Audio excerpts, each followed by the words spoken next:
Se fue, Marisol. Tu hija se largó y no piensa volver. Métetelo en la cabeza de una vez.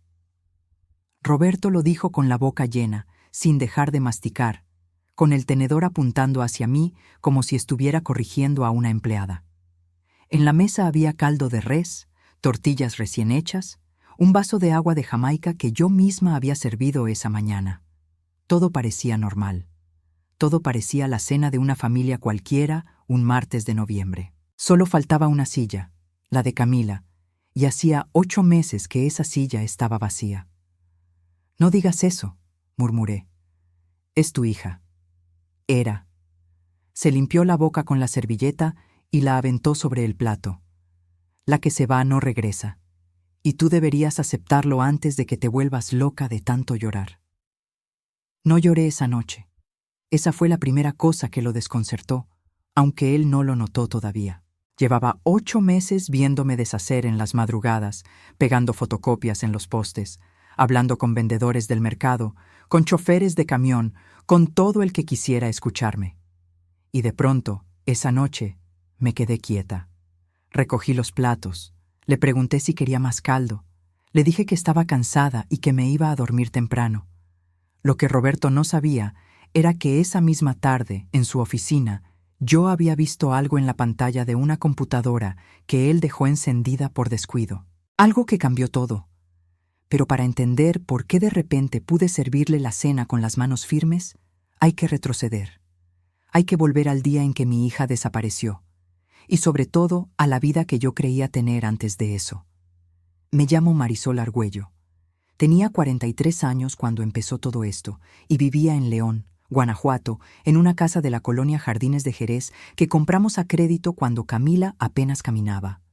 No era una casa grande. Tenía 2 recámaras, un patio de cemento donde tendía la ropa y un limonero que sembré yo con una semilla de un limón que me comí, sin pensar que iba a crecer. La gente cree que esas cosas no prenden. A veces prenden. Trabajaba, y todavía trabajo, instalando y dando mantenimiento a cámaras de videovigilancia. Circuitos cerrados, los que la gente llama CCTV. Empecé como ayudante de un ingeniero que ponía alarmas en negocios del centro, jalando cable y cargando escaleras, y con los años aprendí sola lo demás. Cómo se configura un grabador, cómo se conecta una cámara a la red, cómo se recupera un video que alguien creyó borrado, cómo se rastrea desde qué punto se está transmitiendo una señal. Para mucha gente, yo era la muchacha que arregla las cámaras. Nadie imaginaba que yo entendía de direcciones IP, de puertos, de servidores, de todo lo que viaja invisible por un cable. Roberto tampoco lo imaginaba, aunque llevábamos 19 años casados. Él nunca preguntó qué hacía yo exactamente. Solo le importaba cuánto entraba a la casa. Roberto Lezama tenía 47. Vendía y rentaba maquinaria para la construcción, revolvedoras, andamios, plantas de luz, esas cosas. Tenía una bodega en el bulevar rumbo a Silao y una oficina pequeña arriba, con una escalera de metal que retumbaba cuando alguien subía. Cuando lo conocí, era un hombre encantador, de los que te abren la puerta del carro y te llaman por tu nombre completo. Con los años ese encanto se fue endureciendo hasta volverse otra cosa, una forma de mandar, una manera de decidir por todos y esperar que nadie lo contradijera. Camila nació cuando yo tenía 26. Fue hija única, no porque no quisiéramos más, sino porque después de ella mi cuerpo dijo que no, y lo acepté. La crié entre cables y taladros. De chiquita me acompañaba a los trabajos y se sentaba en un banquito a ver cómo yo atornillaba una cámara en la esquina de una farmacia. «¿Y esa a dónde mira, mamá?», me preguntaba. Le encantaba eso, que una cámara pudiera ver un lugar donde nadie estaba parado. Le explicaba, como se le explica a un niño, que la cámara era como un ojo paciente que se queda mirando aunque todos se vayan a dormir, y que después uno podía volver a ver lo que ese ojo había visto. Ella abría mucho los suyos. «Entonces nada se pierde», me dijo una vez, con esa lógica limpia de los 6 años. «Todo queda guardado». Me acuerdo de esa frase porque años después, en un sótano, mi hija iba a apostar la vida a que era verdad. Creció lista, terca, con mi mismo gesto de apretar la boca cuando algo no le parecía justo. Le gustaban las matemáticas y desarmar cosas para ver cómo funcionaban por dentro. Una vez me desbarató el control de la tele y lo volvió a armar, y funcionaba mejor. Tenía un cuaderno donde apuntaba, medio en clave, las cosas que le molestaban del mundo, y a veces me leía pedacitos. A los 15 ya discutía con su papá de igual a igual, y eso a Roberto no le gustaba nada.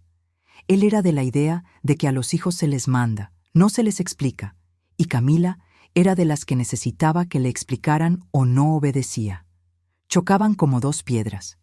Yo me la pasaba de árbitro, sin entender que uno de los dos jugaba un juego mucho más oscuro de lo que yo alcanzaba a ver, porque esa fue una de las primeras grietas, aunque yo tardé en verla como lo que era. Roberto no soportaba que Camila le respondiera.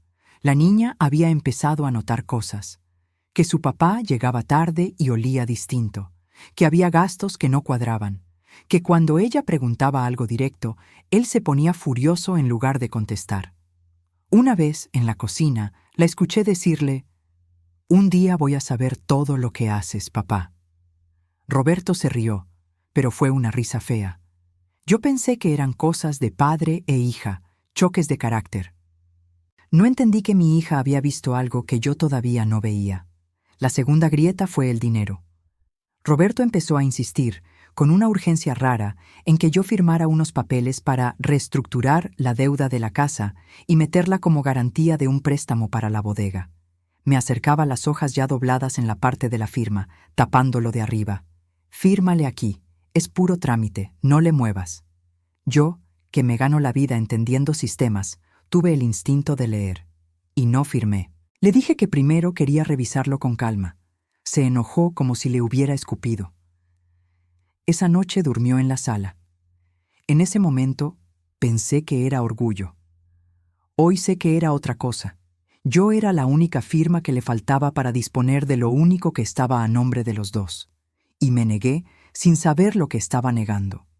La tercera grieta fue su hermano, Ignacio, el menor, que siempre había sido su sombra. Empezó a aparecer más seguido en la casa, con esa forma de mirar de reojo que nunca me gustó. Los dos se encerraban en el patio a hablar en voz baja, y callaban cuando yo salía a tender ropa. Una vez oí a Ignacio decir, en lugar de Silao, y a Roberto callarlo con un gesto. Yo no sabía de qué lugar hablaban. Guardé ese pedazo de frase sin saber que un día iba a significar todo, y luego llegó la noche en que Camila no volvió. Fue un jueves de marzo. Ella había salido a casa de una amiga a hacer un trabajo de la prepa, o eso me dijo Roberto que ella le había dicho a él, porque ese fue el primer detalle raro. A mí Camila no me avisó. A mí me mandaba mensajes siempre, hasta para decirme que iba a llegar 10 minutos tarde. Esa tarde, nada. Le marqué como a las 8 y me mandó a buzón. A las 9, buzón. A las 10 ya estaba yo con el abrigo puesto lista para salir a buscarla, y Roberto me detuvo en la puerta. «Tranquila, ya me habló. Está bien». «¿Cómo que te habló?» «A mí no me contesta». «Pásame el teléfono. Déjame hablar con ella». Ya colgó. Estaba enojada. Dice que necesita unos días lejos, que está harta de las reglas de esta casa. Me quedé con la mano estirada, esperando un teléfono que él no me pasó. Algo en mi pecho se apretó. No por lo que decía, sino por cómo lo decía. Demasiado tranquilo, demasiado listo, como quien ya ensayó una respuesta. «Harta de qué reglas. Camila no es así. ¿Dónde está?» «Con una amiga. Ya te dije. Déjala que se le baje el coraje». Esa noche no dormí. A la mañana siguiente empecé a llamar a todas las amigas de Camila, una por una. Ninguna la había visto. La del trabajo de la prepa me dijo que no habían quedado de verse, que eso era mentira. Ahí se me heló la sangre. Fui a la comandancia a levantar el reporte, y ahí pasó la cuarta cosa rara, la que debí ver enorme y no vi.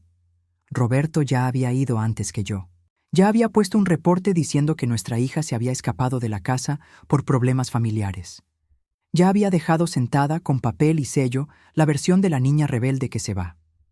Cuando yo llegué a contar mi angustia, el policía que me atendió Me miró con cara de otra más y me dijo que en la mayoría de estos casos los muchachos regresan solos, que le diera tiempo. Le di tiempo. Ese fue mi error más grande. Le di 8 meses de tiempo. Durante esos 8 meses viví en 2 mundos. En uno era una madre que no paraba. Imprimí cientos de volantes con la foto de Camila, esa donde sale riéndose con el fleco chueco. Los pegué en cada poste del centro, en las paradas de camión, en las tortillerías, en la central. Fui a hablar con reporteros de la Nota Roja. Metí a Camila en los grupos de personas desaparecidas de Guanajuato, esos grupos de Facebook donde madres como yo suben la cara de sus hijos y rezan. Recorrí albergues. Fui hasta la frontera de estado a checar un rumor que no era nada. Bajé 8 kilos. Dejé de dormir bien para siempre. Aprendí en esos meses cómo funciona el mundo cuando desaparece una muchacha de barrio y no de familia rica. Aprendí que la palabra escape cierra puertas.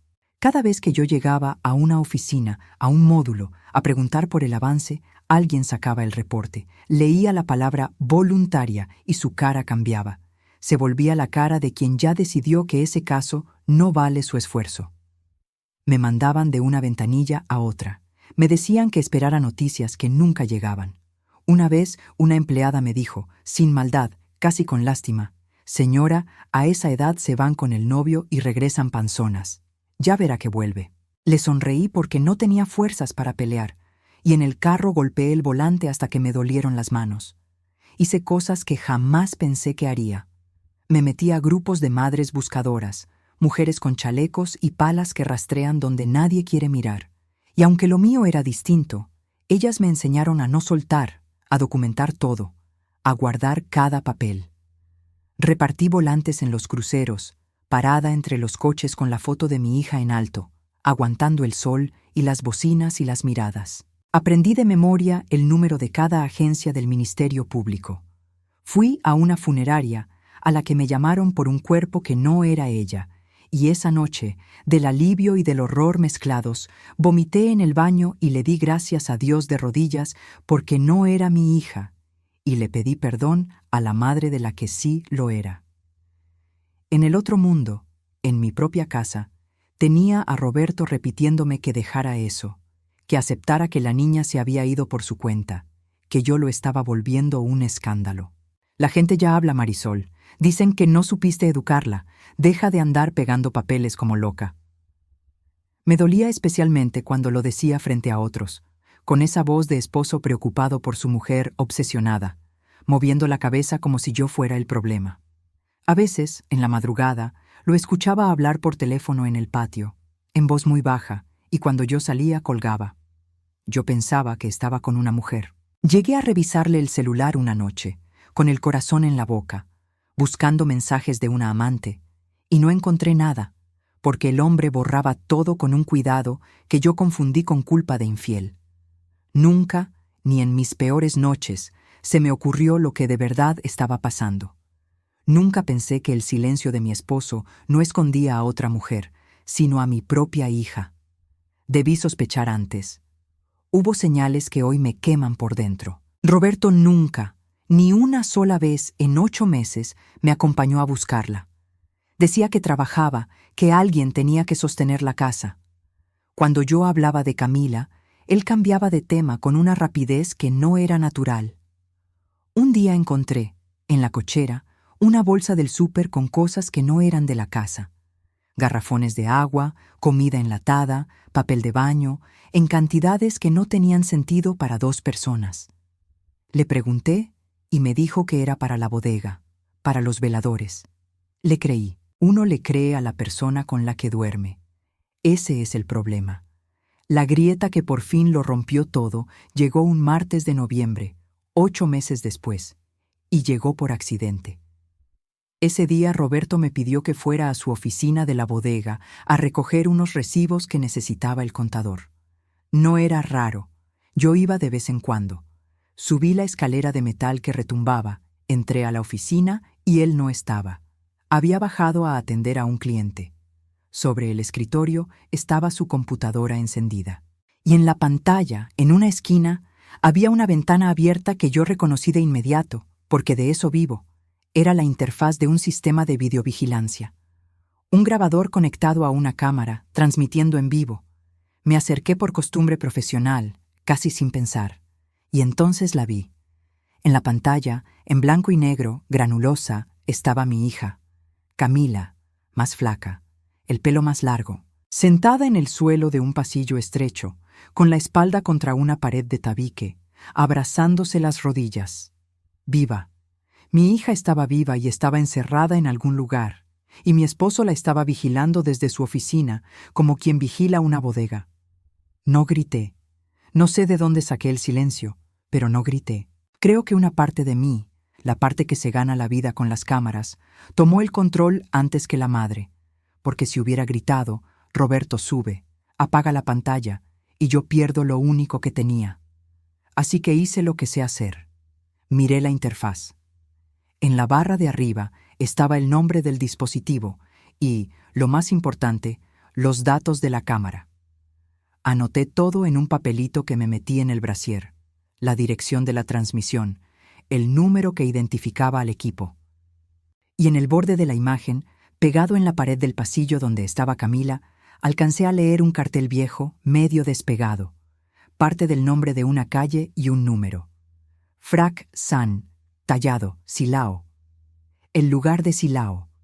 Las palabras de Ignacio en el patio, guardadas 8 meses atrás, me cayeron encima de golpe.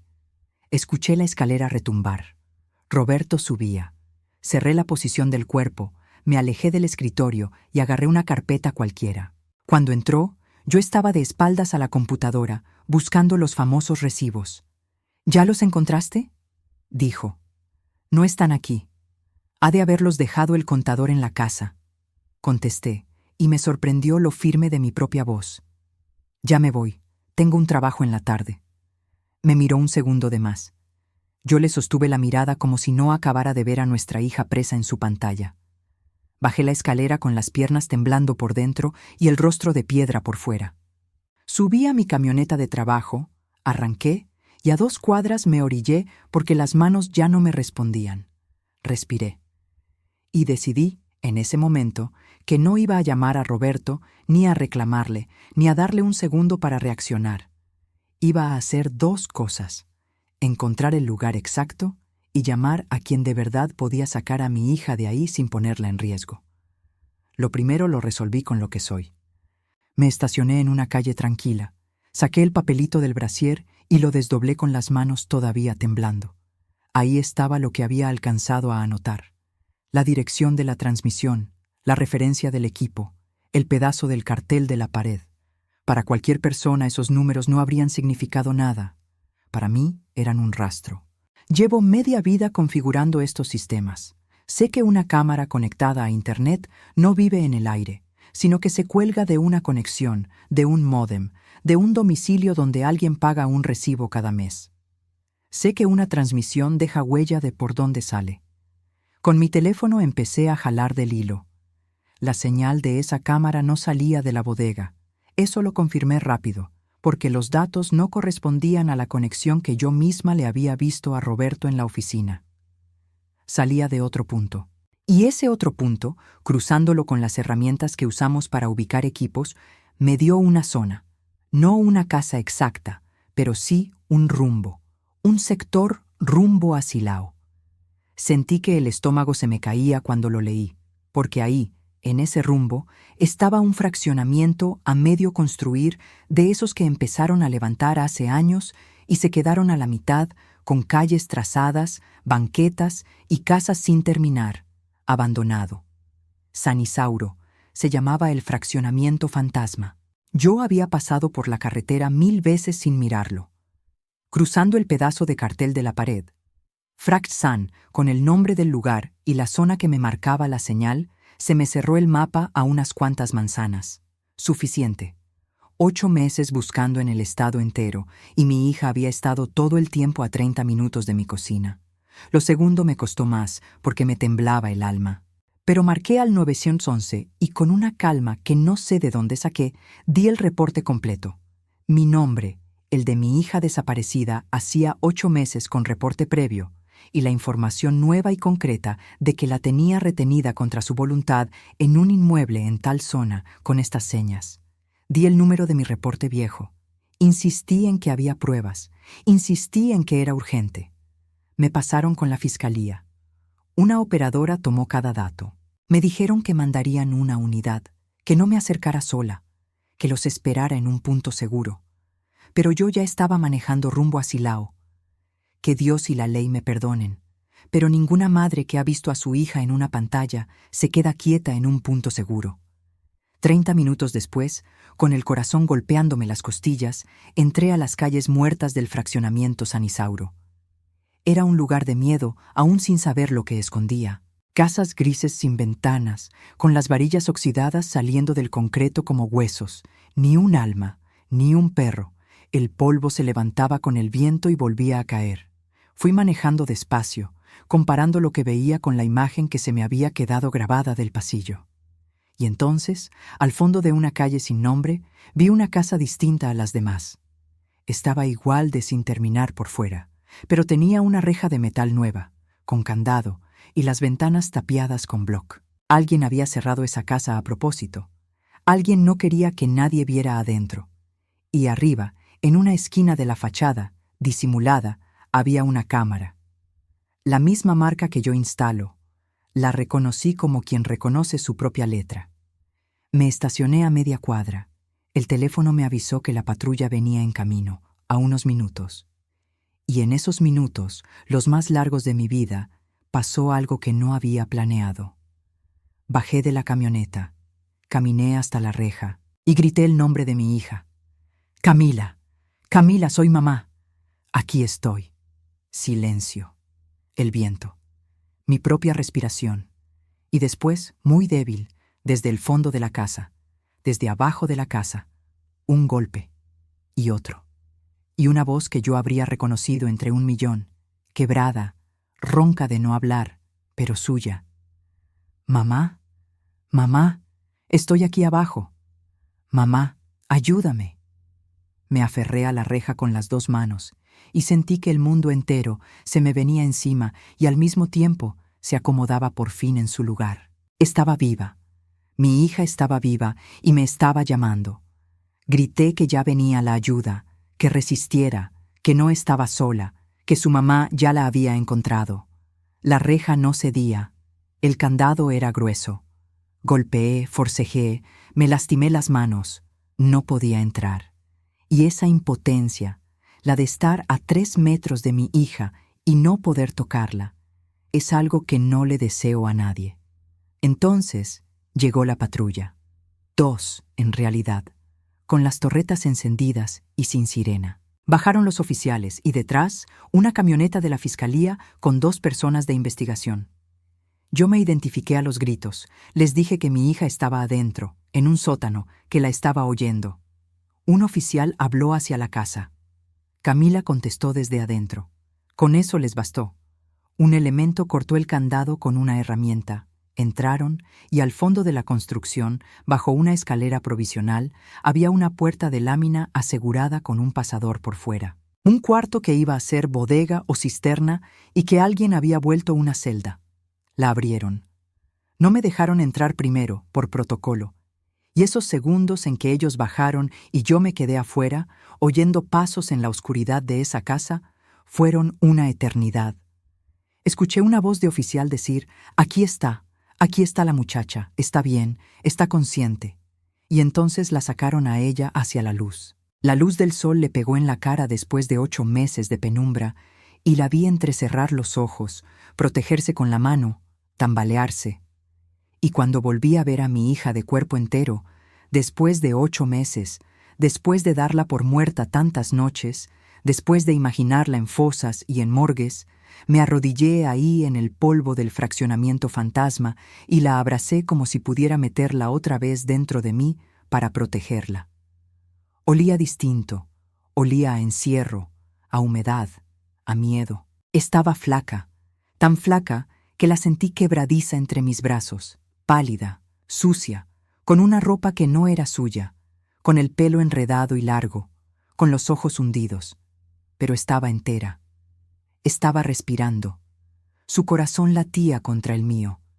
Me abrazó con las pocas fuerzas que tenía. Hundió la cara en mi cuello como cuando era chiquita, y las dos lloramos el llanto atrasado de 8 meses, ahí en el suelo, sin importarnos el polvo ni los oficiales que aseguraban el lugar ni nada del mundo, porque en ese abrazo se acababa la pesadilla más larga de mi vida. «Sabía que ibas a venir», me dijo al oído temblando. Le dije que mi mamá me iba a encontrar. Le dije que tú sí sabías de cámaras. Y en esa frase, en esa sola frase, entendí lo que mi hija había hecho en ese encierro. Ya te voy a contar. Pero primero tienes que saber por qué su propio padre la metió ahí. A Camila la trasladaron a un hospital para revisarla y para el protocolo médico y legal. Yo no me despegué de ella. Y en las horas y los días siguientes, entre médicos, Ministerio Público y una psicóloga de la Fiscalía que la trató con una dulzura que le agradezco hasta hoy, la historia completa fue saliendo, pedazo por pedazo. La verdad era peor y más triste de lo que yo había imaginado, porque no había ningún secuestrador desconocido, ningún criminal de película. Había un padre. Lo que Camila descubrió, meses antes de desaparecer, fue esto. Su papá y su tío Ignacio estaban metidos en un negocio sucio. Usaban la bodega de maquinaria como fachada. Rentaban equipo con papeles chuecos, recibían maquinaria robada de otras obras, revolvedoras, plantas de luz, compresores que desaparecían de un lado del estado y aparecían del otro, la blanqueaban, cambiándole las placas y los números de serie, y la volvían a vender o rentar como si fuera legal. Movían dinero que no cuadraba con lo que una bodega como esa podía facturar. Y ese fue, entiendo ahora, el verdadero motivo de la insistencia de Roberto con la casa. Necesitaba meter la propiedad como garantía para justificar movimientos, para tapar un hueco. Por eso mi firma le hacía tanta falta. Por eso se enojó tanto cuando me negué. Camila cayó en todo eso por curiosa, por lista, por ser mi hija. Una tarde, esperando a su papá en la oficina de la bodega, se puso a husmear como yo husmeaba de niña en los cajones ajenos, y encontró una libreta con 2 columnas de números que no coincidían con nada, y en un rincón unas placas metálicas de maquinaria apiladas que le llamaron la atención porque tenían los números limados. Ella no era tonta. Ató cabos. Le tomó fotos a la libreta y a las placas con su celular, sin saber que esas fotos iban a ser a la vez su prueba y su condena. Y cometió el error que solo comete alguien de 15 años, que todavía cree que la verdad basta. Lo encaró. Le dijo a su papá, de frente, que sabía lo que hacía en esa bodega, que no le parecía, que eso estaba mal. Y amenazó, con la valentía tonta y hermosa de esa edad, con contarlo si no paraba. Roberto no la mató. Nunca le pegó, dijo Camila, y no sé si eso lo hace mejor o peor. Lo que hizo fue frío y calculado, y por eso me da más terror. Decidió desaparecerla. No para siempre, según él, solo hasta convencerla de que se estuviera callada, hasta doblarla. Con Ignacio la subieron engañada a una camioneta esa tarde de marzo, le quitaron el celular y la encerraron en esa casa a medio construir del fraccionamiento Fantasma, propiedad de un prestanombres del negocio. Ahí la tuvieron 8 meses. Ignacio le llevaba comida y agua cada 3 o 4 días. Por eso los garrafones y las latas en mi cochera. Por eso las llamadas en voz baja en el patio. Roberto instaló la cámara para vigilarla sin tener que ir, para verla desde su oficina, para asegurarse de que seguía ahí y seguía sola. Y mientras tanto, en la casa, me repetía a mí, su esposa, que nuestra hija se había escapado por rebelde. Me dejó llorar 8 meses. Me dejó pegar volantes de una niña que él tenía bajo llave a media hora de distancia. ¿Por qué no la encontraron antes? Porque él había construido la mentira con cuidado. El reporte de escape que puso primero envenenó la búsqueda desde el arranque. La autoridad la trató como fuga voluntaria de una adolescente, no como una desaparición forzada. Y yo, sin saberlo, había estado buscando en la dirección equivocada, en albergues y centrales de camiones, cuando mi hija estaba a un costado de la carretera a Silao. Ahora sí, lo que mi hija hizo. Esto es lo que me sostiene el corazón cuando pienso en todo lo que perdió. Camila, mi Camila, no se quedó a llorar en ese sótano. Sabía que su mamá arreglaba cámaras. Había pasado su infancia sentada en un banquito, viéndome trabajar, y desde el primer día en ese encierro empezó a fijarse en la cámara que su papá había puesto en el pasillo. Aprendió a qué horas parpadeaba distinto el foquito, señal de que alguien la estaba viendo en vivo. Y en esos momentos, cuando sabía que del otro lado había alguien mirando, se aseguraba de quedar bien a la vista, cerca de ese cartel de la pared con el nombre del fraccionamiento, con la esperanza tonta y genial de que algún día, del otro lado de esa cámara, estuviera yo. Pensé que si algún día tú veías la pantalla, ibas a saber leer todo lo que yo no podía decirte, me confesó en el hospital. Ibas a ver la dirección. Tú sabes de eso. Mi hija se dejó ver a propósito, junto a la única pista que tenía, apostando a que su madre entendía de cámaras. Y tuvo razón. Por eso, cuando por casualidad vi la pantalla, no vi solo a mi hija, vi el cartel, entendí la transmisión, rastreé la señal. Ella me dejó el mapa. Yo solo supe leerlo porque ella confió en que sabría. Ahora te cuento lo que pasó con Roberto, porque la justicia aquí no fue una película de acción, y me alegra que no lo fuera. Aquí tengo que confesar algo, porque no quiero pintarme como una santa que actuó perfecto. Cuando ese martes vi a Camila en la pantalla, mi primer impulso, el de las tripas, fue subir la escalera, agarrar a Roberto del cuello y sacarle a golpes donde estaba mi hija. Lo pensé. Me imaginé haciéndolo. Y algo, no sé si Dios o la costumbre de mi oficio de pensar antes de mover un cable, me detuvo, porque entendí una cosa fría y terrible. Si yo lo enfrentaba, él ganaba. Si Roberto se había descubierto, podía llamar a Ignacio y hacer desaparecer a Camila de verdad, esta vez para siempre, antes de que nadie llegara. Un padre capaz de encerrar 8 meses a su hija era capaz de cualquier cosa con tal de no ir a la cárcel. Mi rabia podía matar a mi hija. Así que me tragué la rabia. Fue lo más difícil que he hecho, mirarlo a la cara, decirle que ya me iba y salir caminando sabiendo lo que sabía. Pero esa calma no fue debilidad, fue la única forma de protegerla. Por eso no volví a la casa a confrontarlo esa noche. No hubo grito, ni cachetada, ni discurso mío partiéndolo en dos. Dejé que la ley hiciera lo que a mí, con mis manos, no me tocaba hacer. Desde el hospital, con Camila a salvo y con la psicóloga y el Ministerio Público de Testigos, mi hija rindió su declaración. Contó todo: el negocio sucio, las fotos que había tomado, el engaño de la camioneta, el encierro, quién le llevaba la comida cada tantos días, la cámara del pasillo. Fue duro oírla. Cada frase era un pedazo de esos 8 meses que yo no había podido acompañar, y cada frase me quitaba y me devolvía el aire.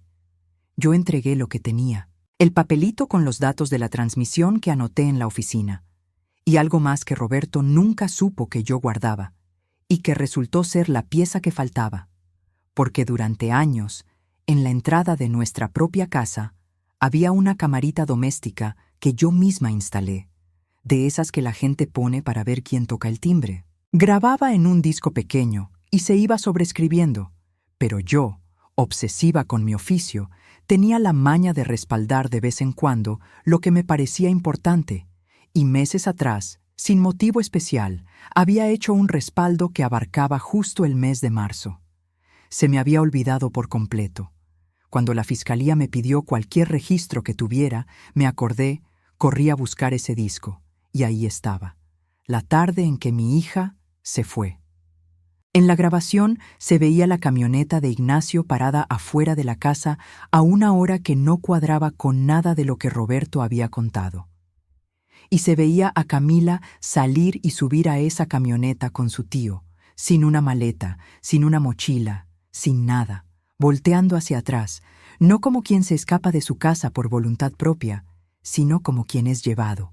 Esa grabación, que yo tenía sin saber lo que valía, que estuvo 8 meses guardada en un cajón mientras yo pegaba volantes, colocó a Ignacio en el lugar y la hora exactos, y destruyó de un golpe la versión de la fuga. con la declaración de Camila, la grabación de la casa, el rastreo de la cámara del encierro y el aseguramiento del inmueble con ella dentro, la fiscalía tuvo lo necesario. A Roberto y a Ignacio los detuvieron. No por una llamada mágica que congeló sus cuentas, ni por un operativo de cine. Los detuvieron porque había una carpeta de investigación armada con pruebas reales, y un juez giró las órdenes. Los procesaron por privación ilegal de la libertad de una menor y, aparte, por lo del negocio con la maquinaria, que abrió su propia investigación. No me toca a mí dictar la sentencia, y no la voy a inventar aquí para que suene más dramático. Solo diré que ambos quedaron sujetos a proceso, que Roberto salió de nuestra vida por la puerta de un juzgado y no de una casa, y que la maquinaria de su bodega, que él tanto cuidó, fue asegurada mientras se investigaba su origen. Yo pedí, y me otorgaron, medidas de protección para Camila y para mí. Inicié el divorcio. Resultó que aquellos papeles que Roberto tanto quería que yo firmara meses atrás eran justamente para usar nuestra casa como garantía de sus enredos. Al no haber firmado, la casa quedó a salvo, a nombre de los dos pero sin el gravamen que él quería colgarle.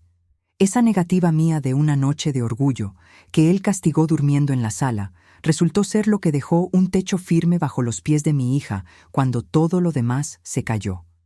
La preparación de una mujer no siempre se ve. A veces es solo negarse a firmar algo que no entiende. A veces es guardar el respaldo de una cámara por si acaso. A veces es aprender un oficio que nadie tomó en serio. Los meses que siguieron fueron los más difíciles y a la vez los más luminosos que recuerdo.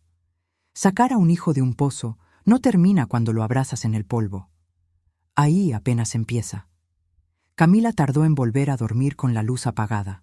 Durante semanas dejábamos una lamparita prendida y la puerta de su cuarto abierta.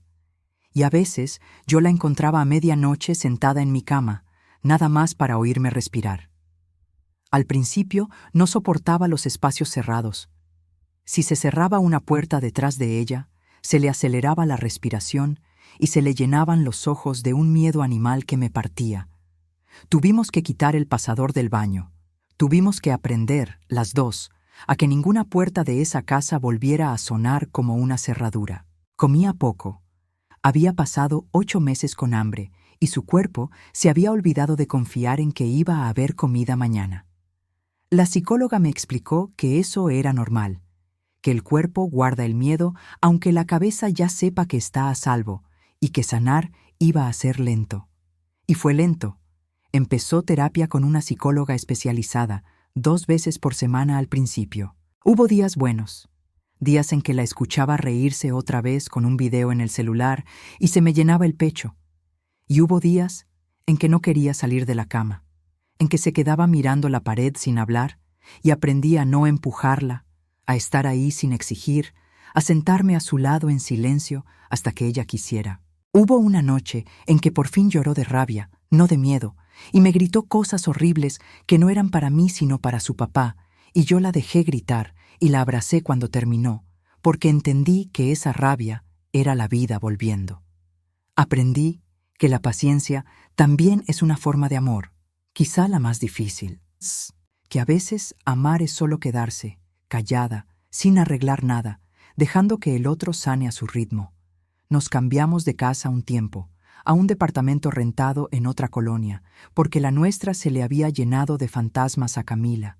Cada rincón le recordaba a su papá. Después, ya más tranquilas, decidimos no dejarles nuestra casa a los malos recuerdos.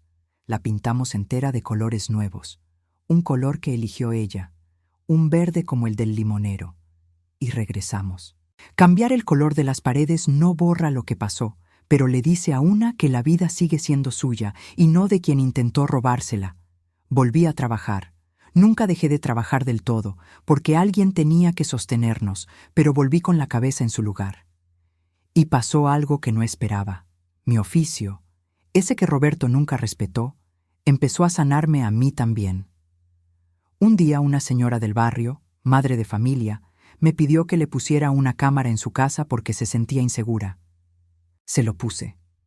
Y me di cuenta de que lo que yo hacía, ver un lugar donde nadie está parado, cuidar a la distancia, había sido literalmente lo que salvó a mi hija. Empecé a especializarme en seguridad para hogares y para mujeres solas. Le puse nombre a mi trabajo. Hoy tengo 2 muchachas que trabajan conmigo, a las que les enseño todo lo que sé. Y cuando alguna cliente me pregunta, medio en broma, si de verdad sirve tanta cámara, yo le contesto que sí, que a veces una cámara es la única voz que le queda a alguien que no puede gritar. Camila retomó la prepa un año después, con apoyo, a su ritmo. Le costó, pero lo hizo. Un día me dijo que quería estudiar algo relacionado con criminología o con leyes, porque quería que a otras muchachas les creyeran más rápido de lo que le creyeron a ella.